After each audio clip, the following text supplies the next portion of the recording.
Hello students, welcome to physics 7 classes. मैं अखिलेश आनंद आज आप लोगों को कैपेसिटर का डाइलेक्ट्रिक बार बार कैपेसिटर में नाम ले रहे हैं तो उसी डाइलेक्ट्रिक को डिस्कस करने वाला हूँ।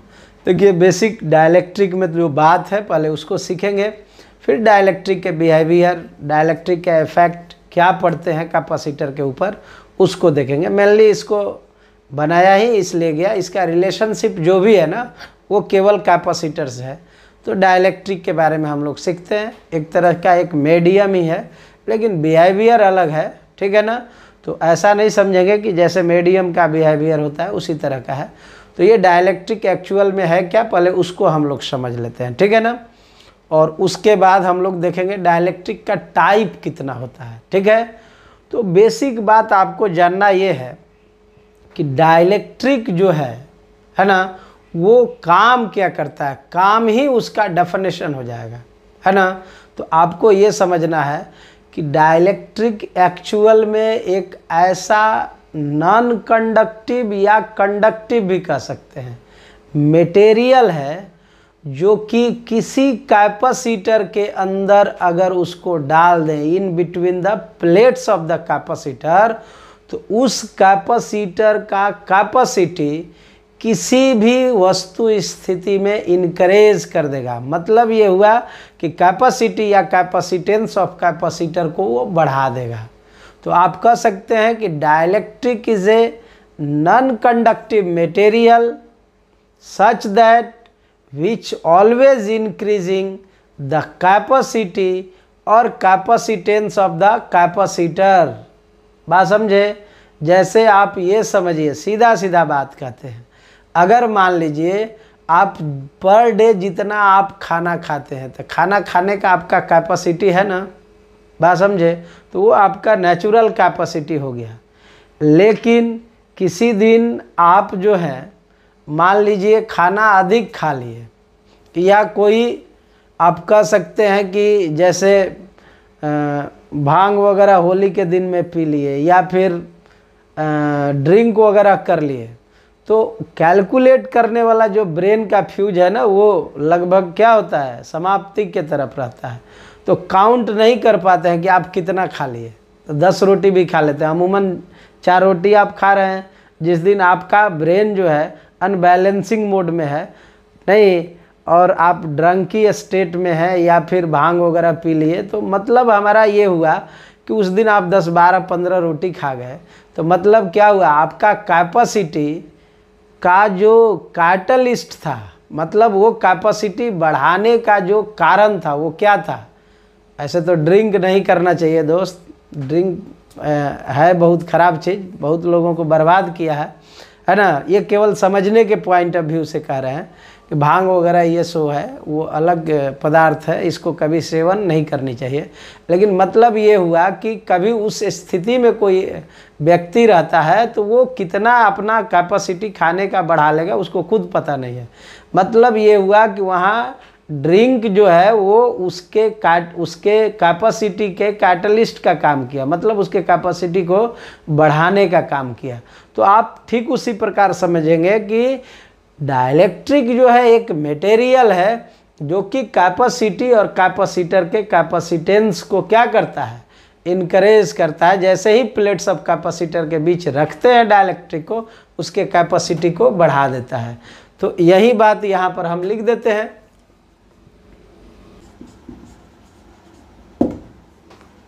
तो देखिए यहाँ पर वही बात जो आपको बताया उसको लिखे हुए हैं। क्या है, dielectric is a substance, dielectric is a material which is always increase the capacity और कैपेसिटेंस, नहीं कैपेसिटी और capacitance of the capacitor when it is placed between the plates of the capacitor. जब इसको प्लेट के बीच में रखते हैं तो उसके कैपेसिटी को ये क्या करता है, इनकरेज कर देता है। तो आप समझ गए, यहाँ लिखे हैं डाइलेक्ट्रिक इज ए सब्सटेंस, है ना। तो सब्सटेंस में आप समझिए कंडक्टिव मटेरियल भी हो सकता है और नॉन कंडक्टिव मटेरियल भी हो सकता है। तो यहाँ आप कहिएगा कि जो सब्सटेंस लिखे हैं ना, बात समझे, तो इसको आप कह सकते हैं कि ये कंडक्टिव भी हो सकता है कि नहीं, और नॉन कंडक्टिव भी हो सकता है। तो आप इसमें आप ये सोचिएगा कि डाइलेक्ट्रिक कंडक्टिव भी हो सकता है और नॉन कंडक्टिव भी हो सकता है। आप सीधा सीधा कहेंगे डाइलेक्ट्रिक इज ए कंडक्टिव और non conductive material which increase the capacity और capacitance of capacitor when it is placed between the plates of the capacitor. Clear है? अब रह गया इसका टाइप क्या होता है, तो यहाँ लिख दिए टाइप्स ऑफ डाइलेक्ट्रिक। डाइलेक्ट्रिक का टाइप, पहले तो एक चीज आपको बता दें, कभी कभी विद्यार्थी कंफ्यूज रहता है, यहाँ डाई का मतलब दो समझ लेता है, इलेक्ट्रिक मतलब वो इलेक्ट्रिक फील्ड, ऐसा कभी नहीं सोचिएगा, वो कॉन्सेप्ट अलग था, डाईपोल में बताए थे, ठीक है ना। यहाँ डाई का मतलब दो नहीं है, डाई और इलेक्ट्रिक भी अलग नहीं है, ठीक है ना। ये दोनों एक कंबाइंड वर्ड है, इसको आप अलग नहीं कर सकते हैं, ये चीज़ ध्यान में रखिएगा। तो डाइलेक्ट्रिक का मतलब सीधा सीधी एक मटेरियल जो कि कैपेसिटर के कैपेसिटी को बढ़ाता है, ठीक है ना। और इसका दो टाइप है, पहला को हम लोग बोलते हैं बाबू पोलर कोऑर्डिनेट, पोलर डाइलेक्ट्रिक। क्या बोलते हैं? Polar dielectric. और जो दूसरा होता है ना उसको हम लोग बोलते हैं non polar dielectric, non polar dielectric. अब इसका मतलब समझ लीजिएगा तो और क्लियर हो जाएगा। पोलर डाइलेक्ट्रिक का मतलब क्या हुआ, नॉन पोलर डाइलेक्ट्रिक का मतलब क्या हुआ, अब इस पर मेरा बहस है, ठीक है ना। तो इसको जानने से पहले नॉन पोलर हम लोग बाद में पढ़ेंगे, मैंने पहले ऑर्डर में क्या है पोलर डाइलेक्ट्रिक। इसको देख लेते हैं कि पोलर डाइलेक्ट्रिक कहते किसको है। एग्जाम्पल हम पोलर डाइलेक्ट्रिक का दे दें तो आप कहिएगा H2O मतलब वाटर। नॉन पोलर डाइलेक्ट्रिक का कोई क्या एग्जाम्पल बता दीजिए, तो वुड कह सकते हैं, लकड़ी। बात हमारी समझ रहे हैं? तो आप इतना से तो सहमत होंगे, ये कंडक्टिव है, पानी जो है इलेक्ट्रिसिटी का कंडक्टिव सब्सटेंस है, और नॉन कंडक्टिव क्या हो गया, लकड़ी हो गया, वुड हो गया। तो ये आप समझिएगा पोलर डाइलेक्ट्रिक का एग्जाम्पल लिख दिए। नॉन पोलर डाइलेक्ट्रिक और भी बहुत सारा है, ऐसा नहीं है कि यही है, कॉमन मटेरियल नहीं है, लेकिन उसको लिया गया जिससे आपको समझ में आए। तो first of all we discuss the polar dielectric. तो यहाँ देखिए हम पोलर डाइलेक्ट्रिक का थोड़ा सा सिम्टम यहाँ बनाए हुए हैं। आप ये समझिए कि इस पोलर डाइलेक्ट्रिक में आप जो एग्जाम्पल लिए हैं वो H2O लिए हुए हैं, और H2O को केमिस्ट्री में जब आप डिसोसिएट करते हैं तो क्या लिखते हैं, H प्लस और प्लस OH माइनस, यही ना लिखते हैं। H प्लस को अगर कटायन मान दें या ऐसे लिख दें तो ज़्यादा अच्छा होगा, OH माइनस और ये H प्लस। तो आप समझ सकते हैं कटायन है और दूसरा एनायन है, मतलब यहाँ निगेटिव चार्ज और यहाँ क्या पॉजिटिव चार्ज। और ये आप ध्यान दीजिए कि यहाँ पर एक एरो हम लगा दिए, कहिएगा इससे क्या हुआ, तो अब ये डाइलेक्ट्रिक नहीं, ये अब इलेक्ट्रिक डाइपोल बन गया। क्या बन गया? इलेक्ट्रिक डाइपोल बन गया, इलेक्ट्रिक डाइपोल। और इलेक्ट्रिक डाइपोल आपको पढ़ाए हुए हैं, इसमें कहीं शक आपको नहीं है, जिसमें आपको बताया गया था कि P इक्वल टू जो होता है ना, P इक्वल टू वो होता है Q इंटू डी, याद है ना, बात समझे, जिसमें Q आप चार्ज कहते हैं। अगर इसको माइनस Q मान लें, इसको प्लस Q मान लें यहाँ, तो ये डाइलेक्ट्रिक आपका कंप्लीट हो जाएगा। होगा कि नहीं होगा? यहाँ पर ये माइनस Q और ये वाला हम कह दिए क्या प्लस Q, और एरो ऐसे दे दिए और बीच के सेपरेशन को D कह दिए, ठीक है ना। तो ये आपका डाइलेक्ट्रिक बन जाएगा। इसको थोड़ा बड़ा कर देते हैं, बीच के सेपरेशन को D कह दिए, ठीक है ना। तो मतलब हमारा ये है, इसको और थोड़ा बड़ा कर देते हैं, यहाँ पर माइनस Q और इधर हम कह दिए क्या प्लस Q, नहीं यहाँ पर कह दिए प्लस Q। तो डाइलेक्ट्रिक ऐसे ही बनाते हैं आप। तो मतलब ये हुआ हमारा ये वाला पार्ट थोड़ा सा केवल दिखा रहे हैं, ये एक्चुअल में हमारा बताने का उद्देश्य है पोलर डाइलेक्ट्रिक कोई पूछे इसको हम लोग क्या बोलते हैं आपको पता है ना, P बराबर जो Q इंटू डी लिखे हैं, और इसमें इस P को हम लोग बोलते हैं क्या, इलेक्ट्रिक डाइपोल मोमेंट वेक्टर, याद है ना, इसका नाम क्या है बाबू, इलेक्ट्रिक डाइपोल मोमेंट वेक्टर,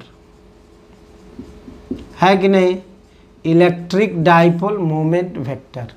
तो मतलब मेरा यहाँ पर ये कहना था कि कोई कहे कि पोलर डाइलेक्ट्रिक किसको बोलेंगे, तो आपका जवाब क्या होगा, आप कहिएगा वैसा डाइलेक्ट्रिक, ठीक है ना, जिसमें कि permanent electric dipole moment vector हो, तो वो डाइलेक्ट्रिक क्या कहलाएगा, पोलर डाइलेक्ट्रिक। यही बात हम कहे हैं कि वैसा डाइलेक्ट्रिक जिसमें permanent electric dipole moment vector हो वो पोलर डाइलेक्ट्रिक होगा, ठीक है ना।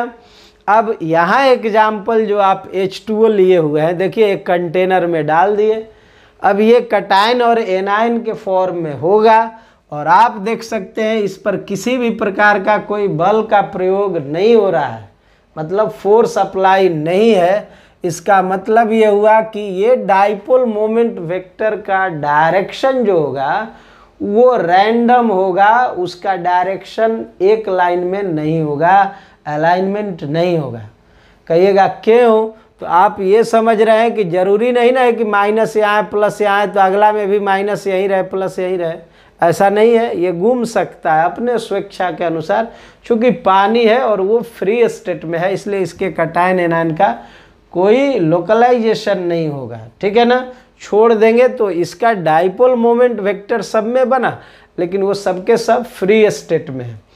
तो आप सोच रहे होंगे कि हमेशा ये फ्री स्टेट में होंगे, हम कहेंगे नहीं दोस्त, जब इसके ऊपर अगर आप बल का प्रयोग करिएगा, तो ये तो चार्ज है, इलेक्ट्रिक चार्ज है, एक निगेटिव है दूसरा पॉजिटिव है, तो इसके ऊपर बल आप अपने हाथ से तो नहीं लगा सकते हैं, इलेक्ट्रिक फोर्स से ही लगा सकते हैं, और इलेक्ट्रिक फोर्स लाने के लिए आपको इलेक्ट्रिक फील्ड लेना पड़ेगा। तो यहाँ हम इलेक्ट्रिक फील्ड ले लिए, ये हो गया इलेक्ट्रिक फील्ड, और इसको कह दिए E इक्वल टू क्या, यूनिफॉर्म इलेक्ट्रिक फील्ड, यूनिफॉर्म या एक्सटर्नल कह दीजिए, external and uniform electric field, external and uniform electric field.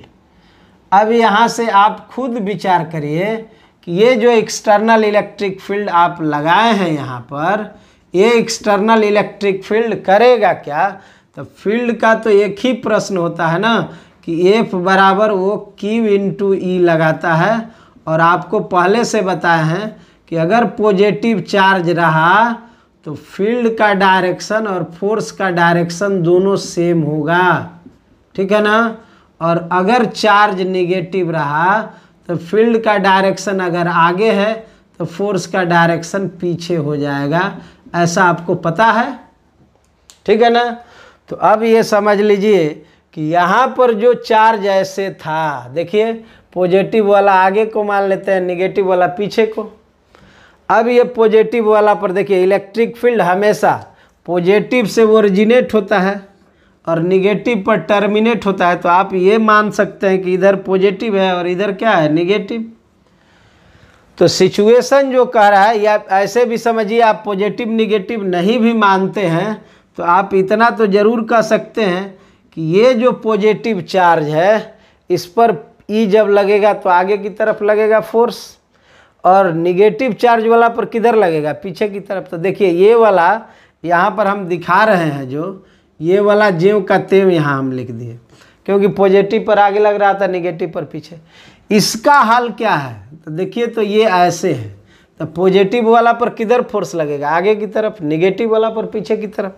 तो ये रोटेट होगा कि नहीं होगा, तो ये पॉजिटिव आगे चला जाएगा, निगेटिव पीछे। उसी तरह इसमें भी रोटेशन होगा। मतलब ये हुआ कि ये तीनों जो चार्ज आप लिए, ये तीनों चार्ज अलाइनमेंट होने का प्रयास किया है, देख रहे हैं ना, इस लाइन में जाने का प्रयास किया, लेकिन आप कह सकते हैं कि ये कंप्लीट अलाइनमेंट नहीं हुआ। बात समझे, ये एक लाइन में जाने का प्रयास तो हो रहा है, लेकिन इसको कंप्लीट अलाइनमेंट होने में समय लगेगा। समझ गए ना बात को? अलाइनमेंट हो जाएगा, इसमें कोई शक नहीं है। लंबा प्रोसेस के लिए छोड़ देंगे तो एक एंड पर निगेटिव चार्ज और एक एंड पर पॉजिटिव आ जाएगा, पॉजिटिव इधर आ जाएगा, निगेटिव इधर रहेगा, ठीक है ना। तो उसके लिए एक अलग कंडीशन इलेक्ट्रिक फील्ड का हमको डालना पड़ता है।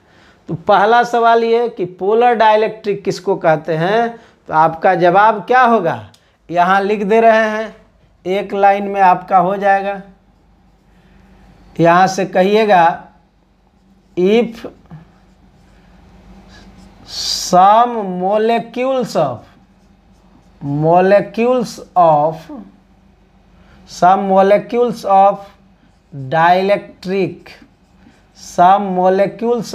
dielectric have permanent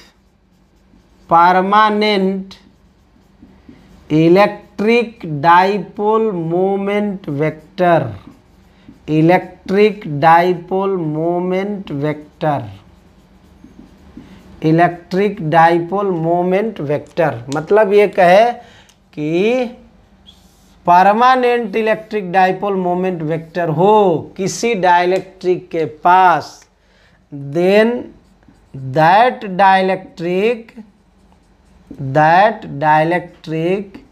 तब इस तरह के डाइलेक्ट्रिक को नहीं क्या बोलते हैं, डाइलेक्ट्रिक इज कॉल्ड, कौन डाइलेक्ट्रिक, पोलर डाइलेक्ट्रिक।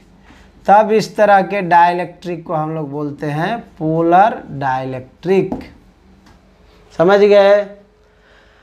अब इस पोलर डाइलेक्ट्रिक में एक बात आपको ध्यान देना है कि यहाँ पर जब एक्सटर्नल इलेक्ट्रिक फील्ड आप डाले तो एक्सटर्नल इलेक्ट्रिक फील्ड डालने पर क्या हुआ, एक्सटर्नल इलेक्ट्रिक फील्ड डालने पर कहिएगा क्या हुआ, हम कहेंगे इसका पार्शियल अलाइनमेंट हुआ, कंप्लीट नहीं। तो ये भी बात आप लिख सकते हैं, ये जो बात था इस फिगर के लिए, ये बात था इस फिगर के लिए, अभी इसके लिए लिख दें तो यहाँ से लिखेंगे when an external electric field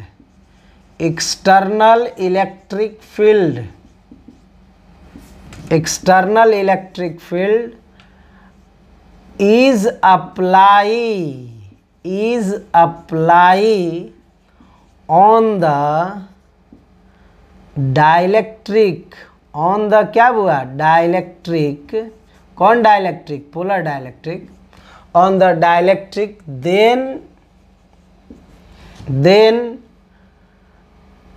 then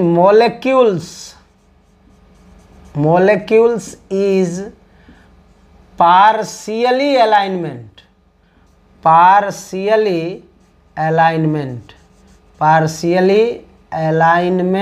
ऐसे लिखिएगा, पार्शियली क्या, अलाइनमेंट, तब ये पार्शियली अलाइनमेंट हो जाता है, ठीक है ना। तो खैर इसमें कोई इंटरेस्ट नहीं था हमारा, पहला बात था कि डाइलेक्ट्रिक आप कहते किसको हैं, कहिएगा वैसा चीज़ है डाइलेक्ट्रिक जो कैपेसिटर के अंदर डालते हैं तो उसका कैपेसिटेंस क्या होता है, बढ़ जाता है। और दूसरा बात कि इसका दो टाइप है, पोलर और नॉन पोलर। पोलर उसको बोलेंगे जिसमें permanent electric dipole moment vector होगा, अगर परमानेंट नहीं होगा तो उसको हम लोग नॉन पोलर डाइलेक्ट्रिक बोलेंगे।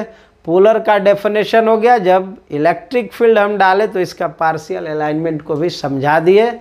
अगला बारी है नॉन पोलर डाइलेक्ट्रिक का, और एक बात और आपको हम कहेंगे कि नॉन पोलर डाइलेक्ट्रिक का ही यूज़ हम लोग करते हैं, पोलर डाइलेक्ट्रिक को नहीं। किसी कैपेसिटर के अंदर पानी डालेंगे तो कैपेसिटी बढ़े या नहीं बढ़े, सर्किट कॉइल जो होते हैं, कॉइल्स ऑफ द सर्किट, वो क्या होंगे, एक दूसरे में कंडक्टिविटी के कारण सिस्टम को बर्बाद कर सकते हैं, है ना, शॉर्ट सर्किट लग सकता है। इसलिए कभी भी हम लोग पोलर डाइलेक्ट्रिक का यूज़ इलेक्ट्रिकल सर्किट में या कैपेसिटर में कभी नहीं करते हैं, केवल ये पढ़ना था। किसी कैपेसिटर में देखे हैं कि पोलर डाइलेक्ट्रिक कैपेसिटर देखे हैं ना, घर और में जो पंखा लगा है उसमें जो बैटरी के आकार का होता है, बताएं वही कैपेसिटर है, तो उसमें कभी पानी भरा हुआ आप नहीं देखे होंगे, ठीक है ना। तो ये बात हो गया। अब हमारा डिस्कशन किस पर होना है, नॉन पोलर डाइलेक्ट्रिक पर। तो अब स्टार्ट करते हैं नॉन पोलर डाइलेक्ट्रिक। तो चलिए हम लोग शुरू करते हैं नॉन पोलर डाइलेक्ट्रिक। अब इसमें हम लोग को देखना है कि नॉन पोलर डाइलेक्ट्रिक में एक्चुअल में क्या है। जैसे पोलर डाइलेक्ट्रिक सीखे कि उसमें permanent electric dipole moment vector हो तो polar dielectric. Non polar dielectric just like A would, लकड़ी को आप ले लीजिए, नॉन पोलर डाइलेक्ट्रिक हो गया। अगर कोई कहता है कि नॉन पोलर डाइलेक्ट्रिक का डेफिनेशन क्या होगा, तो आप सीधा सीधी कहिएगा कि the some molecules of the dielectric have not the permanent electric dipole moment vector is called non-polar dielectric, है ना। वैसा मॉलिक्यूल या वैसा सब्सटेंस जो कि permanent electric dipole moment vector नहीं रखता है, तो उसको हम लोग बोलते हैं नॉन पोलर डाइलेक्ट्रिक। क्लियर हुए, ठीक है ना। तो आप लिख सकते हैं ना, तो उसको आप लिखिएगा। अब हम लोगों को आगे क्या देखना है वो पता करना है, ठीक है ना, कि नॉन पोलर डाइलेक्ट्रिक में कुछ स्पेशल प्रॉपर्टी है और ये एनसीईआरटी के 2.10, देखिए एनसीईआरटी में इसी को देखिएगा। तो अब एनसीईआरटी का हम पॉइंट आपको देते जाएंगे। 2.10 में ये डिस्कस्ड है, पूरा जो डायग्राम बनाए हुए हैं। तो आप 2.10 जो है वहाँ पर आप एनसीईआरटी के बुक में देखिएगा, थ्योरी में 2.10, तो वो आपको पूरा डाइलेक्ट्रिक आ जाएगा। ऐसे आपको बता दें कि एनसीईआरटी में एक्चुअल में जो है ना, हम लोग आपको दिखाने वाले हैं कि अब जो भी पॉइंट हम लोग डिस्कस करेंगे वो लगभग सबके सब एनसीईआरटी से ही होंगे, क्योंकि बच्चे जो है ना काफ़ी इससे इंटरेक्ट हैं और किताब भी बहुत लिबरल है, थोड़ा दुबला पतला है, बच्चे को पढ़ने में आसानी होती है। देख सकते हैं यहाँ पर ये जो डायग्राम हम बनाए हुए हैं वो सब के सब यहाँ दिए हुए हैं, ठीक है ना। तो आप 2.10 आप देखेंगे एनसीईआरटी के, ठीक है। तो अब चलिए आगे बढ़ते हैं। तो यहाँ हम बताएं आपको कि नॉन पोलर डाइलेक्ट्रिक उसको बोलेंगे जिसमें permanent electric dipole moment vector नहीं होगा, है ना। तो यहाँ बात वो लिख देते हैं हम, क्या लिख देंगे बाबू, तो कहेंगे यहाँ से कह देते हैं if some molecules of dielectric, some molecules of dielectric have not the permanent electric dipole moment vector. Permanent electric dipole moment vector. Electric dipole moment vector. Then that dielectric is called, क्या बोलेंगे बुआ, then that dielectric is called non-polar dielectric. Then that dielectric is called non-polar dielectric. तो definition में कहीं कोई दिक्कत वाली बात नहीं है। अब इधर का कहानी है, क्या कहानी है वो देखिए। कहानी ये है नॉन पोलर डाइलेक्ट्रिक में। अभी आप कहे कि डाइलेक्ट्रिक में permanent electric dipole moment vector नहीं होता है। इसमें एग्जाम्पल में वुड लिखे हुए थे, क्या था, वुड। अब आप ये समझिए कि लकड़ी जो है उसमें किस तरह से चार्ज होते हैं। तो आपको बता दें कि लकड़ी है तो चार्ज पॉजिटिव है यहाँ है तो निगेटिव ये चारों तरफ, मतलब ये कि पॉजिटिव नेगेटिव एक ही सेंटर पर होता है। और वो एक सेंटर पर होने के कारण डाइपोल ये नहीं बना सकता है, इसीलिए ये माइनस प्लस अलग नहीं करते हैं, तो इसीलिए कहते हैं कि ये डाइपोल नहीं बना सकता है। ठीक है ना। तो यही बात यहाँ हम लिख देते हैं द सेंटर, ये देख सकते हैं ये लकड़ी है और इसमें पॉजिटिव नेगेटिव सब जगह देख रहे हैं, एक ही जगह है। तो यहाँ से the centre of positive and negative ions, positive and negative ions are coincide, ये क्या है हुआ, कॉन्साइड है। Therefore they can not able to make the dipole moment vector, dipole moment vector, इसलिए ये डाइपोल मोमेंट वेक्टर को create करने में एबिलिटी नहीं रखते हैं, मतलब ये क्रिएट नहीं कर सकते हैं। कहिएगा तब हम कहेंगे उसका भी उपाय है ना। अगर मान लीजिए ये ऐसा नहीं कर रहा है तो आप ये क्यों नहीं कर रहा है भाई, तो इसलिए नहीं कर रहा है कि ये पॉजिटिव है और इसके चारों तरफ नेगेटिव है और दोनों का सेंटर एक ही है। हम कहें कुछ मत करिए, इस पर फील्ड डाल दीजिए बाहर से, एक्सटर्नल इलेक्ट्रिक फील्ड, और आपको तो पता है कि फील्ड जो है पॉजिटिव चार्ज पर फोर्स फील्ड के अलोंग लगता है, नेगेटिव चार्ज पर अपोजिट लगता है। तो पॉजिटिव वाला बीच में है, बीच वाला को आगे खींच देगा ये, और नेगेटिव वाला को ये किधर खींच देगा, पीछे। तो एक डाइपोल मोमेंट वेक्टर क्रिएट हो जाएगा कि नहीं।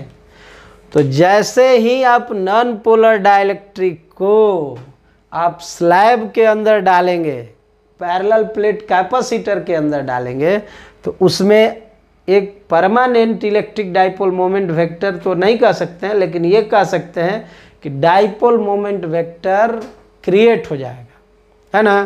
तो यही बात लिख रहे हैं, when the non-polar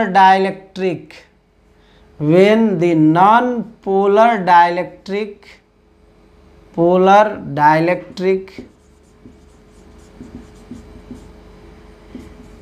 is charged, या ऐसे कहिए when the non-polar dielectric is kept in the charged capacitor,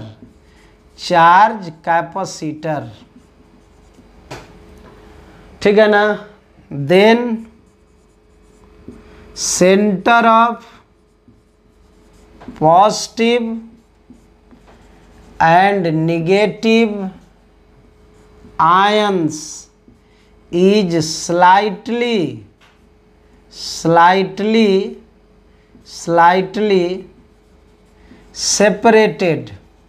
slightly क्या हुआ, separated, and create the dipole moment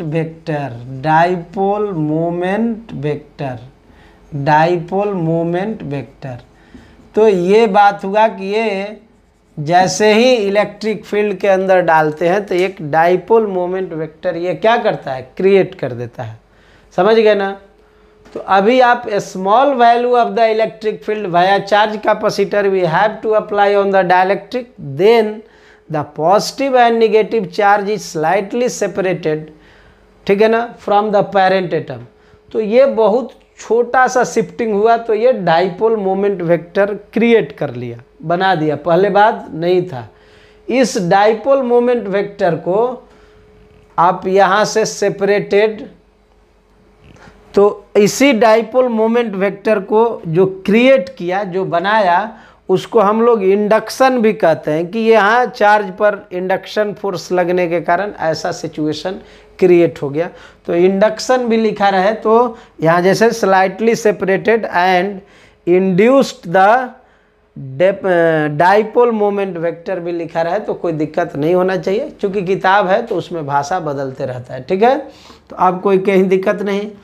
अब इस फिगर पर आते हैं दोस्त। यहाँ क्या किए, यहाँ देखिए छोटा चार्ज लिए थे, छोटा सा फील्ड जनरेट हो गया। ऐसा हम मान लिए कि यहाँ बड़ा चार्ज ले लिए तो यहाँ एक बड़ा फील्ड जनरेट होगा। चलिए ये तो डेफिनेशन आप समझ गए होंगे कि permanent electric dipole moment vector नहीं हो तो उसको नॉन पोलर डाइलेक्ट्रिक, इसलिए इसको हटा देते हैं। तो हम लोगों को ये देखना है कि माइनस क्यू प्लस क्यू, थोड़ा चार्ज का मैग्नीट्यूड बढ़ा दिए तो अंदर में फील्ड का भी मैग्नीट्यूड क्या हुआ, बढ़ गया। और जैसे बढ़ा तो अब स्थिति क्या होगा कि जो यहाँ प्लस क्यू और माइनस क्यू जो आप लिए थे, अगर इस पर आप फोर्स का वैल्यू यानी इलेक्ट्रिक फील्ड का वैल्यू और आप मजबूत कर दीजिएगा तो स्थिति क्या बनेगा, तो स्थिति ये बनेगा ना कि पॉजिटिव चार्ज इधर चला जाएगा और निगेटिव वाला क्या होगा, इधर आ जाएगा। दोनों एटम से क्या हो जाएगा, डिटैच हो जाएगा, अलग हो जाएगा। मतलब ये हुआ कि अब जो यहाँ पर डाइलेक्ट्रिक डाले उसका पूरा निगेटिव का क्रियाकलाप इधर हो गया, मतलब ये इधर आके एक्यूमुलेट हो गया और पूरा पॉजिटिव चार्ज इधर आके एक्यूमुलेट हो गया। तो ये जो सीन बना, अब ये क्या बता रहा है, अब ये बता रहा है कि जो वुड आप लिए थे यहाँ, वुड एग्जाम्पल में तो यही ना था वुड, ठीक है, नॉन पोलर डाइलेक्ट्रिक में, तो जो वुड आप लिए थे उसके इलेक्ट्रॉन प्रोटॉन उसके बॉन्ड से फ्री हो गए। मतलब वुड का इलेक्ट्रॉन और प्रोटॉन जो कि इस अवस्था में था, छोटा फील्ड लगाए तो स्लाइटली डिटैच हुआ और जब हम बड़ा फील्ड लगा दिए तो वो कंप्लीटली डिटैच हो गया पेरेंट एटम से। मतलब अब ये बिहेव करने लगेगा कंडक्टर जैसा, क्योंकि इलेक्ट्रॉन भी फ्री हो गया और पॉजिटिव चार्ज भी फ्री हो गया। जब ये कंडक्टर जैसा बिहेव करने लगता है तब इसको हम लोग कहते हैं डाइलेक्ट्रिक ब्रेकडाउन। उस स्थिति को नाम क्या दिया जाता है, डाइलेक्ट्रिक ब्रेकडाउन। और ब्रेकडाउन का मतलब जानते हैं कि जो अपना प्रॉपर्टी छोड़ दिया, जैसे डाइलेक्ट्रिक था उसका काम क्या था कि कैपेसिटी के कैपेसिटेंस को बढ़ाना, ठीक है ना। और ये नॉन पोलर डाइलेक्ट्रिक था, इसका मतलब ये था कि centre positive charge negative charge दोनों एक ही जगह रहे, कौन साइड रहे। अभी ऐसा स्थिति है नहीं और यहाँ स्टैटिक बॉन्ड में इलेक्ट्रॉन और पॉजिटिव चार्ज था, यहाँ कोई बॉन्ड ही नहीं रहा, फ्री हो गया और घूमने लगा जैसे कंडक्टर में इलेक्ट्रॉन और पॉजिटिव चार्ज घूमता है। इसीलिए इसको हम लोग डाइलेक्ट्रिक ब्रेकडाउन कहते हैं। और ये डाइलेक्ट्रिक ब्रेकडाउन एक इलेक्ट्रिक फील्ड पर जनरेट हुआ है। उस इलेक्ट्रिक फील्ड का हम वैल्यू कह देते हैं ई एक्सटर्नल। इस एक्सटर्नल इलेक्ट्रिक फील्ड पर ये जनरेट हुआ है, इसीलिए इस minimum value of the electric field को हम लोग नाम देते हैं डाइलेक्ट्रिक स्ट्रेंथ। नहीं, बात को समझे, कहीं कोई दिक्कत नहीं है। अब ये एक्सटर्नल हुआ और ये पॉजिटिव ये निगेटिव के कारण एक इंटरनल भी जनरेट होगा ना, एक एक्सटर्नल और एक इंटरनल दोनों। अब दोनों अगर मिल गया तो स्थिति क्या बनेगा, स्थिति ये बनेगा कि ये जो फील्ड बचा इस फील्ड को हम लोग बोलेंगे ई एक्सटर्नल माइनस क्या, ई इंटरनल। यही नेट फील्ड बचेगा, ई नेट होगा कि नहीं। तो ये नेट फील्ड अंदर में बच जाएगा। तो मतलब ये जो हमारा external electric field minus internal electric field के बराबर ई हम कह दिए, यही फील्ड ये बचेगा। इसको आप नाम दे सकते हैं क्या, net electric field. Net electric field inside the capacitor, inside the क्या हुआ, कैपेसिटर। तो अब स्थिति क्या हुआ वो आप देख लीजिए। अब कोई कहे कि अब वहाँ जो डाइलेक्ट्रिक ब्रेकडाउन आप बताए उसका मतलब क्या हुआ, या फिर आप ये बताएं कि डाइलेक्ट्रिक स्ट्रेंथ है उसका मतलब क्या हुआ। तो हम कहेंगे when the dielectric is kept in the high intensive electric field, then the free electron या then the electron is completely detached from the parent atom, then the positive and negative charge is completely detached from the parent atom and free to move in any direction. then dielectric behaves like a conductor. The state of this dielectric is called dielectric breakdown, and the minimum value of the electric field on which dielectric breakdown is occur, then that electric field is called dielectric strength. समझ गए? तो यही बात यहाँ पर लिख देते हैं। तो हम बोले हुए थे कि डाइलेक्ट्रिक स्ट्रेंथ और डाइलेक्ट्रिक ब्रेकडाउन, ये दो बात इसमें खुलकर सामने आया। पहला बात ये तो आप समझ ही लिए कि पॉजिटिव चार्ज एक जगह था, नेगेटिव चार्ज दोनों सेंटर पर थे, इसलिए इसमें परमानेंट इलेक्ट्रिक डाइपोल नहीं था।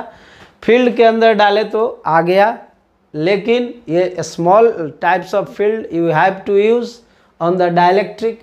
अगर हम बिग मैग्नीट्यूड ऑफ फील्ड यहाँ अप्लाई कर दें तो स्थिति हम आपको बताएं कि वो कंप्लीटली डिटैच हो जाएगा पेरेंट एटम से। लिखे हैं when a high intensive electric field, देखिए high intensive electric field is applied via charge capacitor on the dielectric, किसके ऊपर? डाइलेक्ट्रिक के ऊपर। Then positive and negative ions is completely detached from the parent atoms and free to move just like a conductor.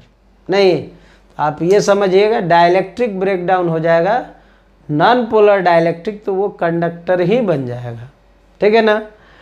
और इसी state को हम लोग कहते हैं डाइलेक्ट्रिक ब्रेकडाउन। तो आज आपसे पूछे डाइलेक्ट्रिक ब्रेकडाउन क्या है, तो आप यही बात कहिएगा कि जब डाइलेक्ट्रिक है ना का जो पॉजिटिव एंड नेगेटिव चार्ज था वो कंप्लीटली डिटैच हो जाए पेरेंट एटम से, तो वो डाइलेक्ट्रिक ब्रेकडाउन होता है। और जिस minimum value of electric field पर, मिनिमम वैल्यू ये कार्य होता है, उसी वैल्यू को हम लोग कहते हैं डाइलेक्ट्रिक स्ट्रेंथ। तो आप एनसीईआरटी से भी पढ़ेंगे, मेरा भी लेक्चर वीडियो को देखिएगा, एकदम ट्रूली एकदम है, और इसमें जो भी आप पढ़ेंगे कहीं आपको एरर नहीं लगेगा। बढ़िया से बताए, बहुत ईमानदारी से बताए, आप पढ़ते रहिए और इसको 2 बार 3 बार देखिए। ठीक है ना? जहाँ कन्फ्यूज़न हो वीडियो को फिर से रिपीट करिए। ठीक है? तो मिलेंगे हम लोग फिर नए लेक्चर वीडियो में नए टॉपिक के साथ। तब तक के लिए good bye and love you all.